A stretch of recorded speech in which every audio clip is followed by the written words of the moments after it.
In today's video, I'm going to teach you how to add and upload files in a Monday.com board. To get started, open the Monday.com board where you want to store your file. Make sure you're in the correct board before making any changes, especially if you manage several projects or workflows. This helps keep your files organized and attached to the right tasks from the beginning. Once you're inside the board, look toward the top area of your columns and find the plus icon. This is the option you'll use to add a new column to your board. Click the plus icon to begin creating a column that can hold file attachments. If your board already has several columns, take a second to place the new one where it makes the most sense for your workflow, so it's easy to find later. After clicking the plus icon, search for files. Monday.com offers many different column types, so using the search function is the quickest way to locate the one you need. When you see the files option appear, select it to continue. Now add the files column to your board.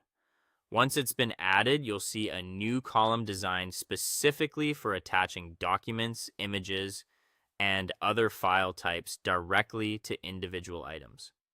This is useful because it keeps supporting materials connected to the exact task, project, or record they belong to, instead of storing them separately and risking confusion later.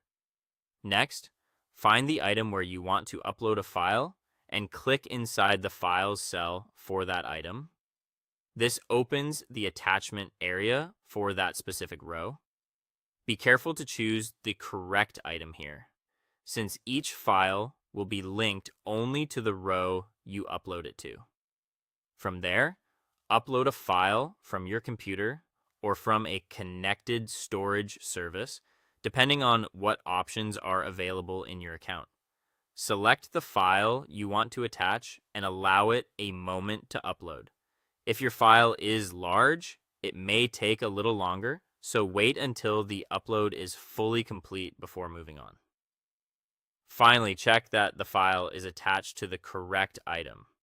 This final review step is important because it confirms that your file was uploaded successfully and stored in the right place. If everything looks correct, then you're done. That's how to add a files column in Monday.com and upload a file to a specific item, making your board more organized and much easier to manage.